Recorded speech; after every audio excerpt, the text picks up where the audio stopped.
극단적인 두뇌와 자폐 스펙트럼을 동시에 가지고 있는 변호사의 이야기를 그렸던 드라마 이상한 변호사 우영우가 2022년 6월 29일부터 8월 18일까지 방송되었죠. 이 드라마가 페미 드라마다, 남혐 드라마다 이런 주장이 등장하기 시작했습니다. 방송 프로그램이 특정 성에 대해서 부정적인 인식이나 차별, 혐오를 주장한다면 많은 시민들이 이것을 비판하는 것이 당연합니다. 이럴 때 언론은 시민의 그 비판의 목소리를 적극적으로 다루면서 담론을 형성하고 미디어의 변화를 이끌고자 노력해야 마땅합니다.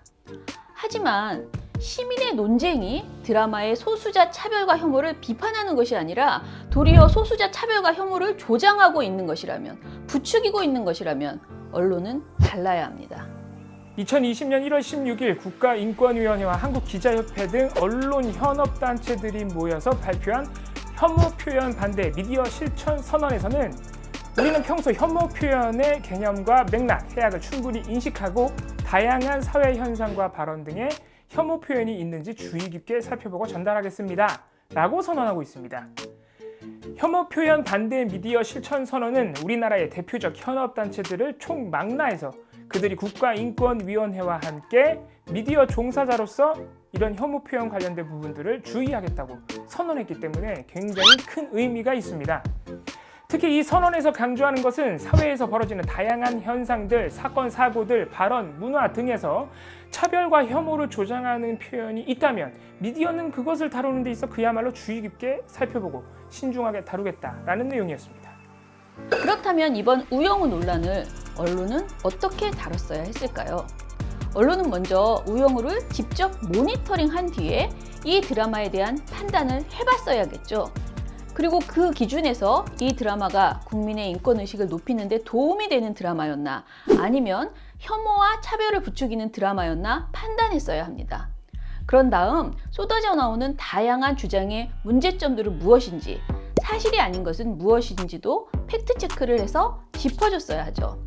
더 나아가서 드라마가 성평등 가치를 잘 담고 인권 감수성이 높은 드라마라고 칭찬할 수는 있겠지만, 그런 이유 때문에 이 드라마를 페미 드라마 또는 남혐 드라마로 몰아갈 수는 없다는 관점을 분명히 가질 수 있었어야 한다고 생각합니다. 이렇게 언론인 스스로 제대로 판단하고 고민하고 보도하지 않을 것이라면 최소한 혐오와 차별을 조장하는 부적절한 논란을 그대로 퍼날라서 확대 재생산하는 행위는 하지 말았어야 합니다. 그렇다면 이번 우영우를 둘러싼 페미니즘 관련 비판들, 언론은 어떻게 보도했을까요? 이번 사안에 대해서 우리는 두 가지 방식으로 모니터를 진행했습니다. 먼저 우리 사회의 주요 언론이 이 이슈를 어떻게 보도했는지 살펴보기 위해서 한국언론진흥재단이 운영하는 뉴스 빅데이터 서비스 비카인즈에서 관련 뉴스를 추출해 본 것인데요. 이 비카인즈는 54개 주요 언론사들이 기사를 송고하고 있기 때문에 주요 언론사의 보도 양상을 살펴볼 수 있습니다. 2022년 8월 5일부터 8월 20일까지 이 비카인즈에서 우영우 페미 또는 페미니즘을 언급한 보도는 총 9건이었습니다. 이렇게 보면 보도량은 분명 많지는 않다고 할 수 있는데요. 하지만 보도 내용을 보면 세계일보의 경우 받아쓰기 보도 2건 등 주요 일간지 보도에서도 문제적 보도 행태가 분명히 나타났습니다. 물론 한국일보와 매일경제, 경남도민일보에서는 이번 논란이 부적절하다는 지점을 정확히 짚어준다는 점에서 바람직한 보도 양상도 있었다, 이렇게 정리할 수 있겠습니다. 검색 대상을 유사 언론, 스포츠, 연예 뉴스 등 인터넷 언론으로 확대하면 어떨까요? 다양한 언론사로 검색 범위를 확대하기 위해서 이번에는 네이버 뉴스 검색에서 비카인즈와 똑같은 방식으로 기사를 검색해봤습니다. 그랬더니 총 36건의 보도가 나오더군요. 네이버에 노출된 보도 중에서 해당 이슈를 가장 많이 내놓은 언론사는 5건을 보도한 위키트리였습니다.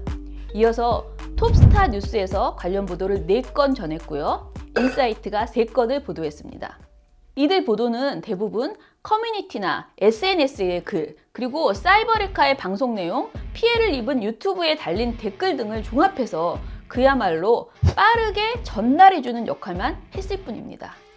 네이버에서 노출된 보도들을 제목들을 별도로 살펴보면요, 이번 논란이 어떤 식으로 흘러갔는지 또 어떻게 보도가 됐는지 한눈에 알아볼 수 있습니다. 이 논란에 대해서 분명한 문제의식을 갖고 언론이 접근하고 있는지, 아니면 또 기계적 균형을 맞춰서 대립구도로만 보도하고 있는지, 아니면 그것보다 더 나쁘게 커뮤니티나 사이버 레카 등의 주장을 그대로 퍼나르는 데 집중하고 있는지 모두 살펴볼 수 있습니다. 네이버에서 노출된 보도 36건 중에서 우영우를 둘러싼 페미니즘 비판을 그대로 받아쓰는 수준의 제목을 단 보도가 19건 53%나 됐습니다. 찬반 양론을 모두 제목으로 뽑은 사례는 3건 8%에 그쳤고요. 이번 논란에 대해서 비판적 관점을 담은 제목도 9건 25%에 불과했습니다. 이 외에도 판단하기 불가능한 또는 전혀 관련이 없는 제목도 6건 있었습니다. 한편 제목에 페미 또는 페미니즘이라는 단어가 들어간 보도는 19건이나 되었습니다. 53%를 차지하는 숫자입니다. 이 중 더 문제가 되는 것은 페미라는 표현입니다. 페미는 그냥 단순히 페미니즘을 줄임말이라고 보기 어렵습니다. 페미니스트, 페미니즘을 비판하고 비하하는 일종의 비하 표현 비슷하게 사용되는 경우가 많기 때문입니다. 네이버에서 검색되는 우영우와 페미니즘 관련 보도 중에서 제목에서 페미라는 단어를 사용한 보도는 11건이나 됩니다.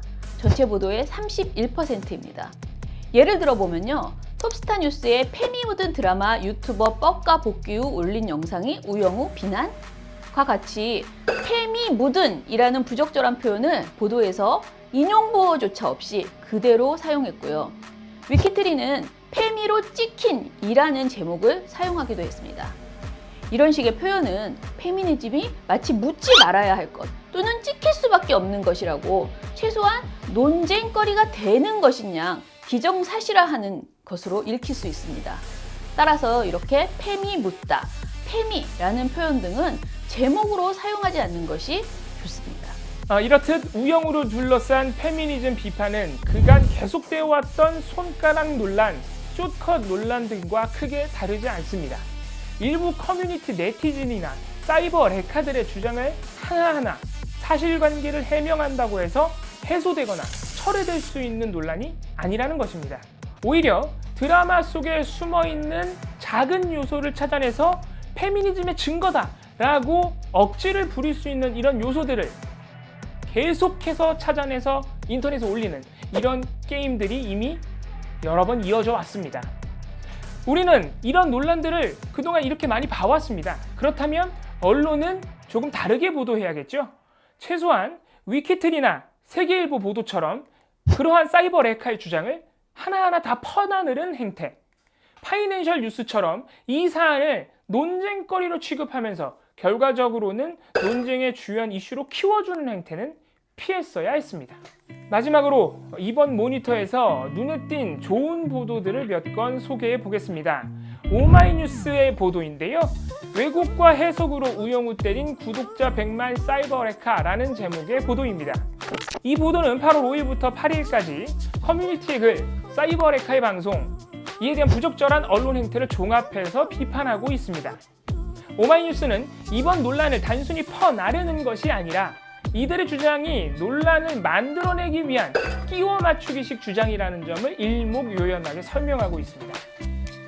한국일보도 16일자 보도 36.5도시 우영우 디즈니의 PC함이 반갑다에서 일부 커뮤니티는 드라마 초반부터 이를 두고 작가가 팸이다, PC가 묻었다 라며 끝내는 우영우가 박원순 헌정 드라마라는 억지 논란까지 만들어냈다. 장애인, 여성 등 소수자 이야기만 나오면 일단 반감부터 보이는 사회적 분위기가 여기서도 나타난다. 그러나 PC함은 죄가 없다. 리모컨을 돌릴 때마다 남성 간의 권력 다툼, 고부 갈등, 재벌 이야기가 범람하는 세상에서 최소한 PC함을 지키려는 노력을 평가절하하는 건 도대체 누구냐? 라고 정확하게 비판했습니다. 지역 언론인 경남도민일보의 칼럼도 돋보였습니다. 16일 칼럼 우영우 페미니즘에서는요. 이런 이야기를 다루는 것이 왜 페미니즘으로 비판받아야 할까? 일부에서는 작가가 페미니스트라고 말한다. 작가가 페미니스트이든 아니든 그것이 왜 문제일까? 우리 사회에서 페미니즘, 페미니스트는 때때로 누군가를 비난하는 도구로 사용될 때가 있다. 페미니즘은 일배가 아니다. 일베가 누군가에게 대한 차별과 혐오를 기반으로 하고 있다면 페미니즘은 타자에 대한 이해와 존중을 기반으로 하고 있다. 페미니즘은 민주주의와 같은 하나의 관점이자 인식이다 라고 분명하게 강조했습니다. 칼럼은요, 무엇보다 페미니즘, 페미니스트가 누군가를 비난하고 비판하는 도구나 낙인으로 사용되지 않기를 바란다 라고 이번 논쟁에 대한 의견을 달았습니다. 애초에 언론이 이런 내용을 보도하지 않았더라면 이와 같은 부당한 논쟁은 커지지 않았을 것입니다.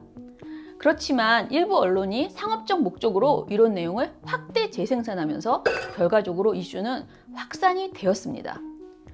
그렇다면 그 이후에는 최소한 보도가 나왔을 때 오마이뉴스나 연합뉴스처럼 분명한 사실관계를 짚어주는 보도가 나왔어야 합니다. 그리고 한국일보와 경남도민일보의 보도처럼 이 논란이 어째서 부적절한 것인지 관점을 갖고 접근했어야 마땅합니다. 그러나 이런 좋은 보도들은 많지 않았습니다. 결국 이번 우영우에 대한 페미니즘 비난은 언론이 키웠다 해도 과언이 아닙니다. 앞으로도 어떤 제스처, 어떤 사람, 어떤 드라마가 페미 묻은 것 같다 라는 식의 이야기는 커뮤니티나 유튜브 속에서 계속 발생할 것입니다. 언론이 이런 식의 부적절한 논쟁을 자신들의 클릭수 올리기 아이템으로 생각해서 계속 기사화하고 이런 기사가 논쟁의 가치를 높여주면, 그래서 결과적으로는 우리 사회 전체의 논쟁 수준을 떨어뜨리면 그 힘으로 사이버레카는 더 강도 높은 주장들, 더 말도 안 되는 발언들을 이어갈 것입니다. 이 고리를 끊기 위해서 반드시 언론의 노력이 필요합니다. 특히 우리가 주요 언론사라고 칭하는 주요한 언론사들, 이런 어뷰징 장사에 합류하는 것은 마땅히 부끄러워해야 합니다. 네, 오늘도 영상 봐주셔서 감사합니다. 저희는 다음에 더 유익한 방송으로 찾아오겠습니다.